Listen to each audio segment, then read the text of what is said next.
Pemirsa, anggota Komisi 1 DPR RI dari fraksi Partai Gerindra, Yan Permenas Mandenas mengatakan bahwa kasus mutilasi yang dilakukan oleh oknum TNI di Papua harus segera dituntaskan secara transparan dan tidak ditunda-tunda.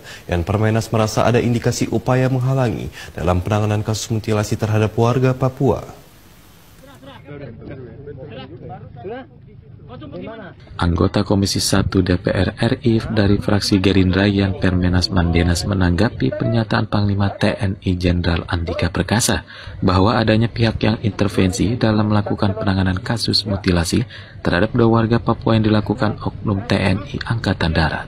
Yan Permenas Mandenas merasa ada indikasi upaya menghalangi dalam penanganan kasus mutilasi terhadap warga Papua. Hal tersebut dapat dilihat dari keterangan Kepala Staf Umum Mabes TNI Angkatan Darat yang terkesan membatasi informasi kepada masyarakat.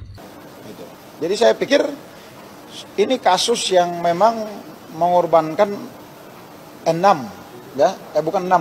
korban yang dilakukan oleh 6 anggota TNI dengan melibatkan ada juga dari rakyat sipil yang turut serta, yaitu dalam proses pembunuhan, kemudian mutilasi dan pembakaran kendaraan. Kemudian perampasan uang 250 juta. Yang indikasinya katanya mau membeli senjata. Nah, tapi saya pikir kita minta untuk harus dilakukan evaluasi total mulai dari penugasan komandannya, tapi mulai dari pendidikan ya sampai penugasan semua harus dievaluasi, termasuk juga dengan dukungan ya, anggaran dan juga alutsista terhadap prajurit-prajurit yang bertugas di Papua. Karena hampir kurang lebih beberapa panglima TNI ganti panglima pun juga masalah di Papua tidak tuntas dan tidak selesai.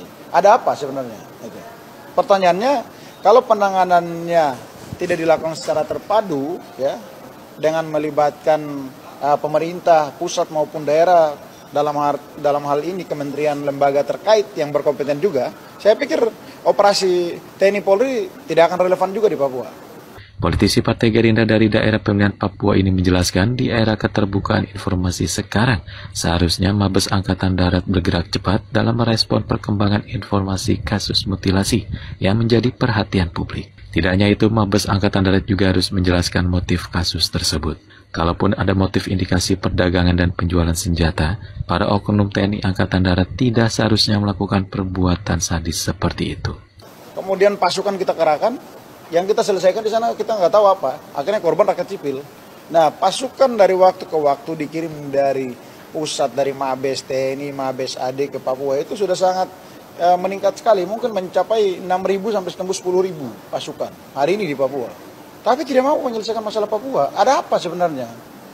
Saya pikir kalau masih diselesaikan antara institusi TNI dan Polri tidak bakalan selesai juga. Sehingga harus melibatkan peran masyarakat, peran pemerintah daerah, peran kementerian lembaga terkait. Dalam hal ini misalnya Kementerian Hukum dan HAM, Kementerian Dalam Negeri, ya, Kementerian Luar Negeri, harus operasi terpadu yang dilakukan. Sehingga kompleksitas masalah di Papua dan intensitas konflik yang akhir-akhir ini meningkat dari tahun ke tahun itu bisa ditekan. Jangan sampai kita biarkan akhirnya operasi itu membabi buta. Nah, kemarin kejadian ini kan bertepatan juga dengan kunjungan Jokowi ke Timika. Ada apa, maksud apa dengan adanya kunjungan presiden kemudian 4 warga sipil dibunuh kemudian dimutilasi? Ini perlu selidiki sebab akibatnya. Untuk diketahui, Panglima TNI Jenderal Andika Perkasa mengungkapkan adanya intervensi dari pihak internal dalam kasus pembunuhan mutilasi terhadap warga Papua yang dilakukan 6 oknum prajurit TNI Angkatan Darat di Papua. Namun demikian, mantan Kepala Staf Angkatan Darat ini tidak menjelaskan secara terperinci pihak di internal mana yang melakukan intervensi. Indra Saraswati, Ahmad Fadliansyah, dan Fikri Kamil, Garuda TV melaporkan dari Jakarta.